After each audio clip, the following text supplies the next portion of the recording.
We're on to the final session now. It's called Creative Memory, and this session is going to focus on contemporary creative expressions of heritage and memory through the work of three Australian South Sea Islander artists, all of whom have works in the Australian South Sea Islander exhibition, currently in the studio on level 1 of the State Library. Could I invite Krishna Nahal, Jasmine Brisby and Gemma Tamok to possibly come forward and join me up here on the stage?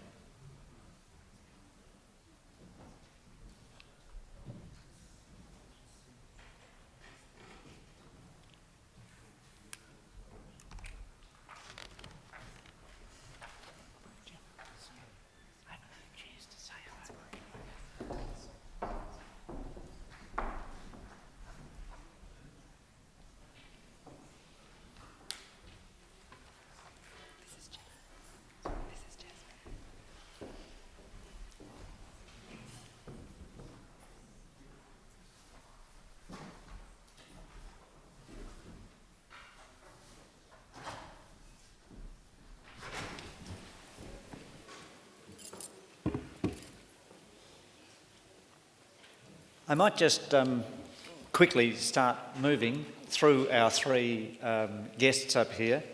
Could I start with Krishna? And I'll read out what I've been provided here. I must admit to some ignorance, and I'm going from notes, so please bear with us. Krishna is an Australian South Sea Islander visual artist with an interest in community development arts projects. She works solo and collaborates with other Australian South Sea Islander and Vanuatu artists, and has worked in Vanuatu. She's a member of the Impress Printmaking Studio Brisbane and is currently mentored by master printmaker Jenny Sanzaro Nishimura, if I've got it right. Yep, perfect. Please, could I ask you to tell us what your story is? Well, today's meant to be a conversation, isn't it? Yes. Yeah, sorry, I haven't prepared myself.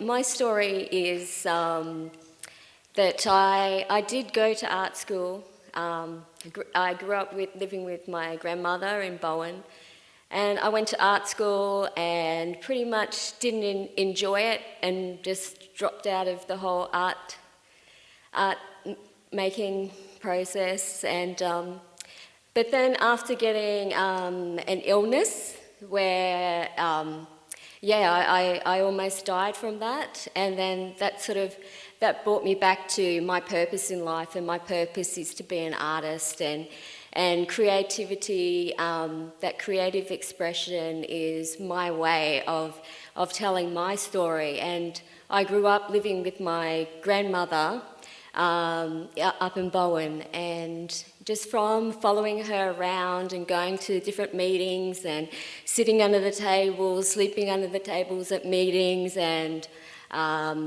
just listening to old people tell their stories, that's where I have this connection that, I've heard how they face racism and discrimination and injustices in their life.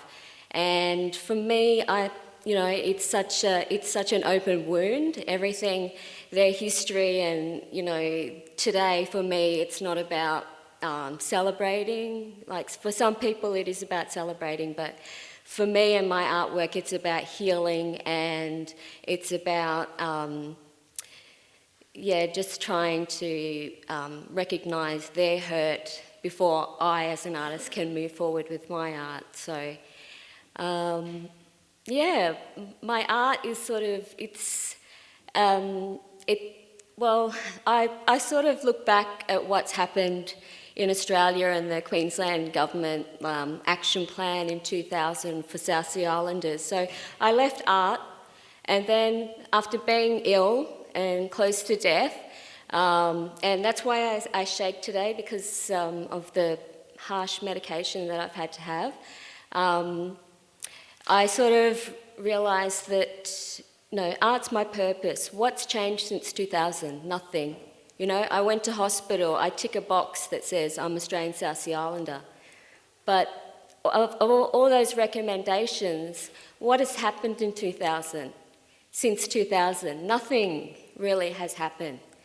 And so that's what brought me back to art. So art is my way of giving my ancestors and old people their justice and reconnecting with who I am and my family in Vanuatu. And as we can all witness today, creative expression and culture is making a change. Like, we've got these 3 institutions, like Queensland Museum, the State Library, the Art Gallery. You know, it's those creative institutions that are causing the change. And that is a reconnection to where we come from. Our family came from Vanuatu. And that's what the whole system, the whole economy, and the beauty of Vanuatu is that it's about culture, it's not about money, it's not about the system that we live in here. I mean, it's money and it's capitalism that brought slavery about, and it's what brought us here.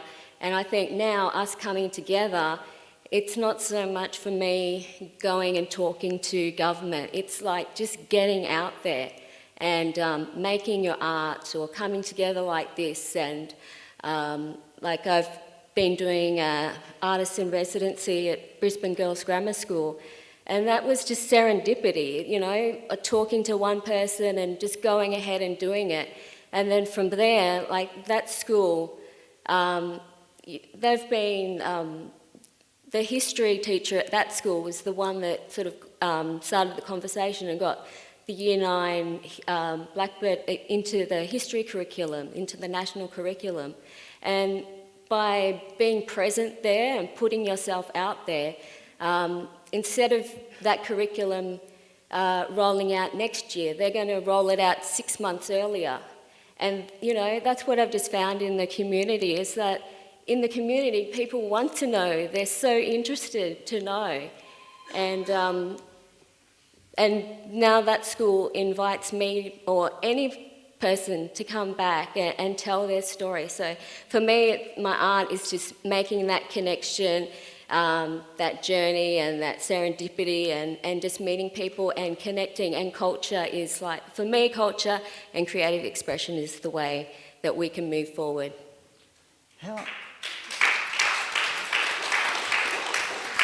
How much did you learn as you were growing up about your heritage? Well, you know, we still have that like hearing everybody's stories. We still have that connection to gardening and fishing and community. Yeah, so there is that connection, but we have lost our culture in, like, our language. So it's about, you know, for me as an artist, it's a search for my identity and representation of who we are, because we're not objects. Our photos in the collections in museums, you know, they're not objects, they're people, they're someone's story. And, you know, this whole blackbirding and the disrespect and how we've been treated as objects. Sorry, I got lost in my thoughts. What was the question? How much did you learn? Told me to do that, How much did you learn? I always as you grew ramble up? and then I forget what the question is. Yeah.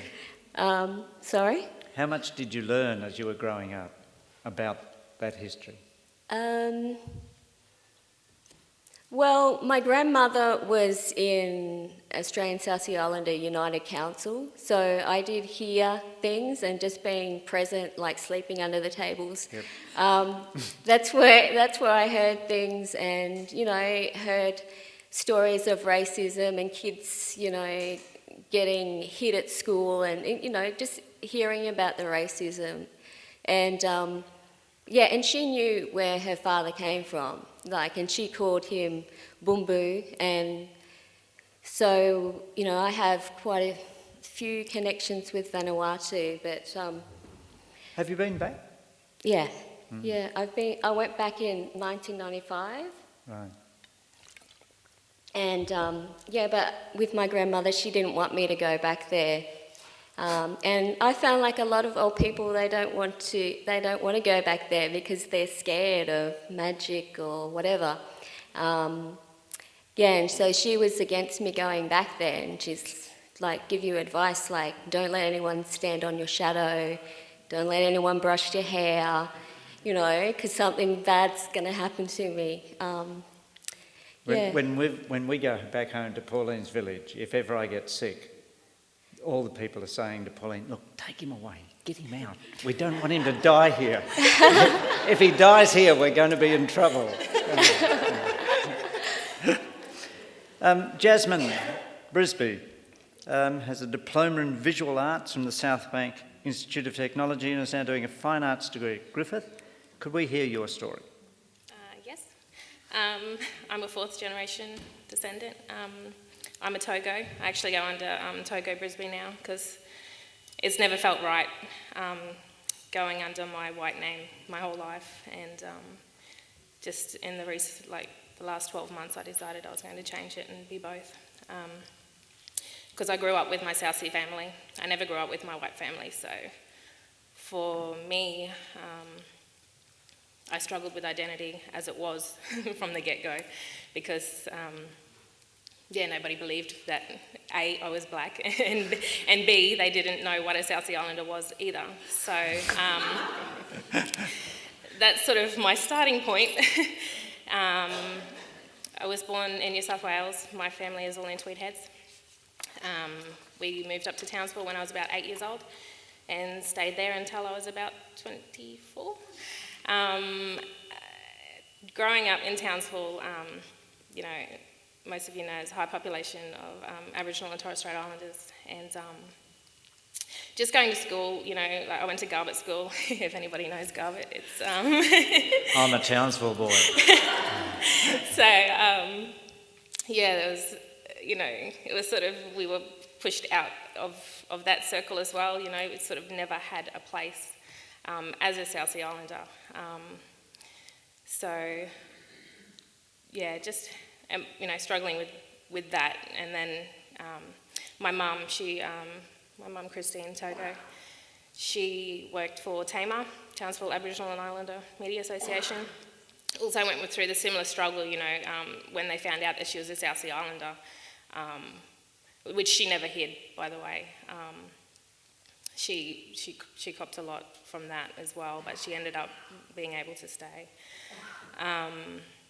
Anyway, so moved here, and like Christian said, it's a journey, a personal journey, and a journey as an artist. I could never come to terms with the fact that my skill was to be able to paint. What is that going to do for me? What am I going to be able to do with that? I started at the TAFE over at South Bank, and through that, with my teachers, I learnt that, who you are is who you are, and, because it was hard to sort of stand up in front of a class of 35 people in a critique and say that you're a South Sea Islander and they're just staring at you, what is that? And then so you have to go through the whole story, and that's hard. So I sort of tried a different avenue of what I was going to do with my art, and that was just failing miserably. And so I came back to it. I was like, no, this is me. I'm South Sea. We have got a story to tell, and I'm going to do it my way, from my perspective. And that's where I am today. So I'm studying at Griffith now, doing my degree, and hopefully I'll get through that. With trying to talk to people who don't understand that South Sea, how do you get around it? Or can't you? It depends on if they're willing to sort of take the time to listen, because it is a long story. I try and wrap it up, but it's not really possible. Gemma Tamak, I've got a heap of information about you. First paragraph will be... So the first paragraph is fine. Yes, right. please. Gemma is a filmmaker and performer from Sydney. She studied opera at the Sydney Conservatorium of Music directing at NIDA, and screenwriting and producing at the Australian Film and Television and Radio School. Prior to her move into film in 2010, she worked extensively as a director in theatre, operas and music theatre for NIDA, the Griffin Theatre Company's Searchlight series, the Sydney Opera House's Producers Unit, the Sydney Conservatorium of Music's Opera Unit, and the Newtown Theatre. Please, Gemma, can you tell us a little more? Sounds weird, doesn't it? I think my story really starts with my father, Bob Tammock, who grew up in Sydney, fostered into an Irish family, who didn't know anything about who he was. We had 3 pieces of paper. There was a photo of his birth mother, Elsa Tammock, who married late Chicka Dixon, so we kind of lost that connection. We missed that connection until a bit later. His birth certificate, and a letter from Elsa to Dad's adopted mother, and we had no idea. There was also a little clipping from a newspaper that had the photo of Elsa attached, saying that Elsa from Suva, Fiji, had joined the women's. She had actually joined the Air Force, the Australian Air Force, and this was about the time that Dad was born. So we're going, oh yes, okay, that's interesting. Although it seems true, there are records down in Canberra that say that she had in fact joined the Air Force, but. He didn't know anything. And if people in Queensland don't know much about South Sea Islander history, we grew up in Sydney, and nobody knows anything. It was just this big question mark over us, and Dad just didn't want to know. He didn't want to find anything out. He eventually started, when the internet came on, he was a computer programmer from way back, and he got the internet and he started Googling his name, because Tammock is a South Sea name. And he would hand me, because I knew languages, he would hand me strange pieces of paper in French, and I had something from Hawaii and all this stuff, and he hadn't told me why he wanted me to read this, and just said, can you tell me if there's anything interesting here? And the only common denominator was the word Tammock in there, and eventually found cousins and so on who were able to put us on to Faith Bandler, who is my great aunt, and she said, "Oh yes, this is who you are," but we haven't met, and I'm still on this huge journey of meeting people, and I really feel that my work is about bearing witness to all our stories, if possible. That my story is your story. It's everyone's story, and that what I'd like to do with my work is to help the people who, like me, grew up knowing absolutely nothing, understand who we are, where we came from, why we're here, and what we'd like, what we want, and what we need, especially in terms of sort of recognition and unity and understanding. And so I really feel bearing witness is what my work is for, and I've had lots of the privilege to meet lots of amazing people and hear some amazing stories, and I hope that I will continue to be able to share those stories in a more contemporary way, which is the approach that I like. I like history to be something that's us now, that history is just somebody else's story, and it doesn't matter how long ago that story happened. What was your reaction when you found out you were related to Faith Bandler?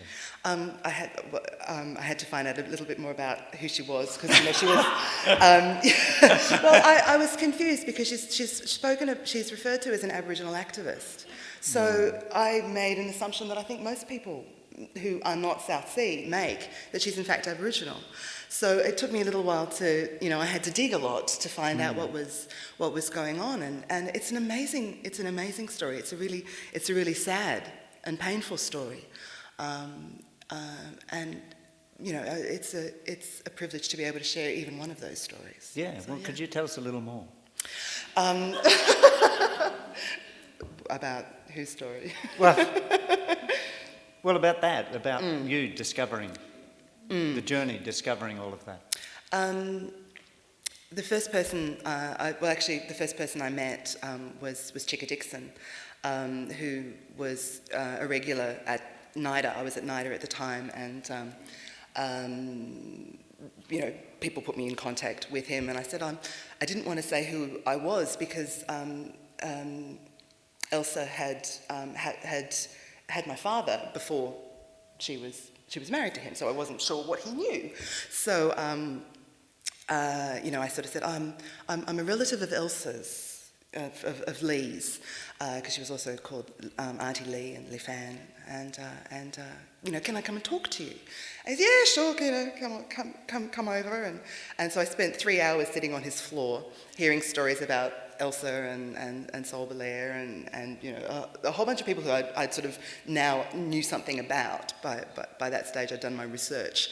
And after a little while, I said to him, Chicka, I don't know if you know this, but I'm Elsa's granddaughter. And he just, for once, he went quiet. Speechless. He was speechless. And he didn't. He started asking, sort of little questions for information to sort of put a time frame on this and sort of work out what was going on. It was long before they wouldn't have even met. And it wasn't until I saw him the next time when he was in hospital getting his lungs cleaned out. He had mesothelioma. I went to visit him, and he said, "Oh, I'm sorry about the other day, but you really threw me. But you're part of the family, and you're one of us, and that sort of thing." So, it was a beautiful story, and I really loved hearing, about their relationship. But of course, Elsa died in 1991, and we didn't even start looking until 2000. So. Right. Yeah, so a story missed in a way. Although Clive Moore was saying earlier that you have to, sort of really probe, and that some of the elders will know secrets. If anyone, anyone can help. Still looking. Yeah. Look, could I just throw a question to the three of you and answer in which order you might prefer?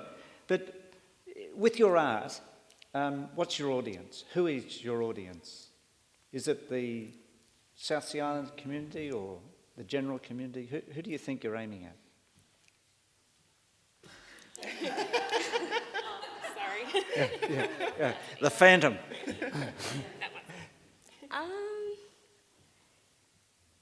Well, some of it, it's just telling our story. Like at this time for me, it's about healing. And it's about raising awareness. So my art sort of is telling a story that, we're sad. Our people were thrown overboard, or, some mother is waiting there for her child to come back. It's like all these injustices that have happened. So for me, where I am with my art is just like exposing that emotional side of what happened. Go. I would hope that the audience is the world, like we have a story which has just been untold for so long, too long. And hopefully, within the way that we know how, we can reach the world with our story and give our ancestors the justice that they deserve. Similar to Jasmine. I mean, I think I hope that South Sea Islanders and Nevans and Solomon Islanders relate to the way I tell my stories, but I'm more interested in it going to people who know nothing about it, particularly younger generations, our next group of politicians, so that we don't do the same thing again. Race, this kind of event isn't an isolated thing. It doesn't just happen back then to those people, which is, I think, how we often view history. I think it's if we can make everyone think what it would be like to be in the position that many people, that our people found ourselves in. If they can think for 5 minutes what that's like, then they might not do it again, and that's what I'm interested in. Earlier we saw Mel Meninga in the video saying that Pop and Nan didn't really want to talk about it. They just wanted us to have a good life. Is that the sort of thing that you all went through? That they didn't really want to talk about? Yeah, and someone once asked me, why don't you come forward with your art, or why aren't these groups coming forward and forming these arts organisations and going for this funding? And yeah, when I thought about it, I thought, well, maybe it's just in our psyche that when you're told, when your culture's taken away from you, and you're like an object, you're treated like an animal or not a human, or people are always telling you how you're going to, how people were told that, they're a servant. And so if all of our generation, like, it becomes part of our psyche that we don't go forward. There's a reluctance. Yeah. My story is similar to Mel Meninga. Like, I remember my grandmother saying, "No, you're Australian now." And that was it. She didn't want to talk about it. There were no more words. It was, "You're Australian now." And that's how she is when it gets to topics like with deep-seated issues and things. But that's what she was told from my great-great-grandparents. If they wanted to be here, they were Australian. So you don't talk the language. You don't name your kids island names. You're Australian. So it just got passed down. It must be genetic, because of course we didn't grow up knowing who we were, but Dad and apparently Elsa were very, they're quiet people. They don't talk a lot about their past. So yeah. Would you like to learn your original language? I suppose for some of you it would be more than one, because it goes, once you start going back, you find, like Mel Meninga, it's part Malaita and part Tanna. Have you thought about that at all? Yeah, well, I know a little bit of language. And in 2011, I went to Motalava with my 2 children. So over there, they didn't really even speak Bishlama. They just speak their language. So, they were forcing us to, you're not speaking English to us. You've got to talk language when you walk past our house. Yeah, so, it's great. And my children know some of the language too, just from hanging around the other kids and singing songs. And yeah, so I'm for learning the language. I would definitely want to learn. I've had a lot of family come back from Vanuatu and they'll start speaking Bislam and stuff. So, but at the same time, I don't know if it would come natural. Do you know what I mean? Not the actual speaking of it, that the ownership of it. I don't know if I would feel like it was mine. I don't know if that. The problem I find when we go back to the village is my pidgin isn't brilliant. My wife is very critical of my pidgin. But what happens is that conversations are carried out in a flowing, dipping in and out of English, pidgin and their local language. So sentences can be made up of all 3 languages, which is extremely difficult if you only know one and you're struggling with another. When I was in Vanuatu recently, I was doing some interviews, and I did encourage some of my interviewees to speak in Bishlama, and that I'd work it out, which you do. It is once you've tuned your ear in a little, at least comprehension is, understanding what's going on is possible, and you understand in here quite a bit as well. But more for respect and for being able to communicate would be why I'd like to, and I've promised that I'll go back with some. Well, one of the issues about Melanesia, of course, is that complete multiplicity of languages. 860 in PNG. Ralph, how many in Vanuatu? Used to be 100, it's down to about 80 now. Yeah.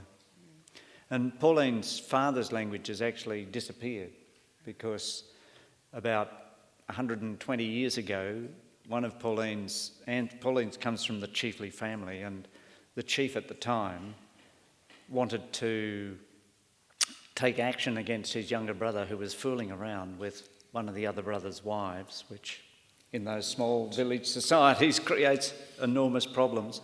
So he hired these assassins from the south of Manus to come across the mountains and knock off the younger brother, but they tried to kill everyone. And now the majority of people living there are descendants of the people from the south. There was this agreement that Pauline's family remained the Chiefley family, but they're now outnumbered by these settlers from the south. And so they now speak Tulu, which is the South Coast language, rather than their own, which has disappeared. Could I ask you some more questions? Yes. I'll look at my notes. There's one here. How do you counter ideas of some that Australian South Sea Islander experiences were just relating to the sugar industry and the early 1900s? Is there more recent stuff that should be? That's directed to me, right? It's directed to all of you, Oh, okay. in the hope that someone can pick it up. Sorry, I'm lost in my Yeah, thoughts. I can't even understand it myself. I don't understand. How do you counter ideas of some that Australian South Sea Islander experiences were contained to just the sugar industry? No? I don't think it's... No. Yeah, don't worry. Yeah, pass. Are you keen to use new or old skills, formats and art forms to tell your story? Yeah, I'm open to anything. With my artwork, it's not so much about the medium, it's more the story. So, it might not look great the first time, but yeah, as long as the story, as long as it's a way of raising awareness of our story, I will try any medium. And today we've got social media and technology, and that's bringing out other people's stories, because we've got this young artist here, and it's great because those technologies are also connecting us with our culture, that oral storytelling, rather than writing our history in a book and closing it and keeping it hidden. So. This may seem extremely ignorant, but are you making a living out of your art? No, I'm always thinking of ideas. No, pretty much no. Yeah. It'd be great though, wouldn't it? Yeah, if anyone out there. Yeah, it would be great, but it's difficult. What was the question? No, I realised you're still a student. Other mediums. Oh, other mediums. Yes. No, I definitely like to explore different mediums. I have a really short attention span, and so once I do a body of work, I find that first of all I need a break, and then second of all I really just I thrive on the thrill of producing something new and in a different way, the challenges that I can overcome through different techniques and things like that. But yeah, I think I'm at the moment getting quite bored with painting, and I'd like to do some more like installation work or something like that. So yeah, always looking to move on. Do you think the younger people, the ones now in their teens or younger, are going to show a greater interest in their heritage? I do. It's possible. I mean, they can do. The catalyst is different for every individual as well. There's a point where they kind of want to know who they are, and I think what's really good about film as a media is that now, if you have a phone, you have a camera, and you have a vehicle for telling stories, and you can then upload those stories, and anyone in the world can see them. So I think that simpler, simpler media like that can really facilitate stories being told. And of course they'll be told from a young person's perspective with the tools that a young person has at their disposal. And I think that the cheapness and the accessibility of that is potentially fantastic for young South Sea Islander. And they don't even need to. I think sometimes, if you put a camera in someone's hand, they think, oh, I need to be an artist. I need to know what I'm doing with this. But if they have a mobile phone, everyone takes videos with that, and then automatically you have stories, and then people can sort of feel a bit more comfortable about telling a story and uploading it. And there you go. There's a story for the archives. Mm. Yeah, I think it's like with social media, we need to give it more value. Yeah, so, it might just be a snippet of someone on a video, but that's their story. Their story, if, they're South Sea Islander and they tell that story, that's their authentic, genuine story, as opposed to what someone, in the Western tradition of writing about us in a book. That's not our culture. So that story, seeing that young person tell their story, that's art, that's authentic, and that has as much value as anything else. And that is becoming more respected, as a medium. More people are taking a little bit more notice of social media and its potential. So, yeah. Could I ask for any questions from the floor? There's one here. Hi, this is not a question, this is a offer and a request. I'm a curator, Joan Winter, for BMAC Brisbane Multicultural Arts Centre, and from the 1st of September it's Queensland Multicultural Week, so we invite you Queensland artists, if you would like to join that show, and the whole audience, if you would like to come and see their work, if they accept this offer to exhibit in this show, we would love to have you at BMAC, which is at 102 Main Street, Kangaroo Point, the old Younger Bar site. So there are opportunities, and BMAC is partly about social justice, and we invite South Sea Islanders as some of the first people from outside Australia to arrive in Australia, if you would like to join us, and we would be most privileged to have you as early migrants to Australia, or whatever you want to call it, you'll call yourselves. Thank you. Thank you.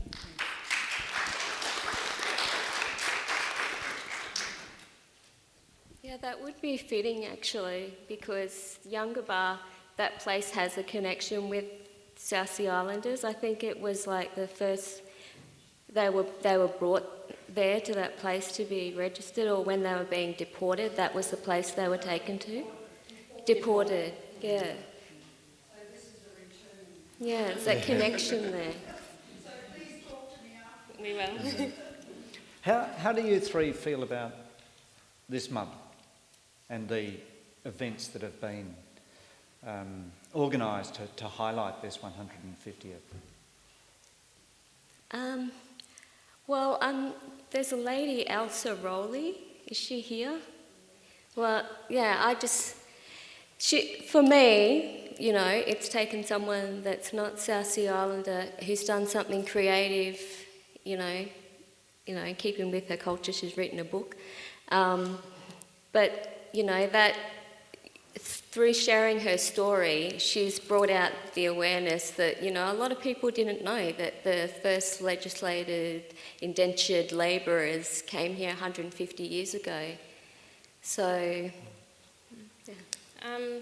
I think it's extremely exciting for the next generation specifically. I mean, like I said, the way that I grew up, I've been telling people my whole life what a South Sea Islander is, and I have a daughter who's 7.5, and I'm just so happy for her that there are actually people who know what we are, know how we got here, where we come from, and I think it's exciting, and it's about time. Yeah, I think it's timely. 150 years, okay. I suppose. Time moves slowly. No, it's really important. I'd like it to come a little bit south as well, because it's not isolated to Queensland, although of course it's the bulk as well. But Australia doesn't know. Queenslanders are more likely to know. But I seldom meet anyone south of the border who knows anything about us. So the more widely that can be recognised, because it is a shared history, as many people have said before today. I've been asked to wind this up at 3 o'clock because there is now going to be a musical performance by Georgia Korowa and Ni Vanuatu songwriter Mars Milto, followed by afternoon tea. So could you thank the three panellists?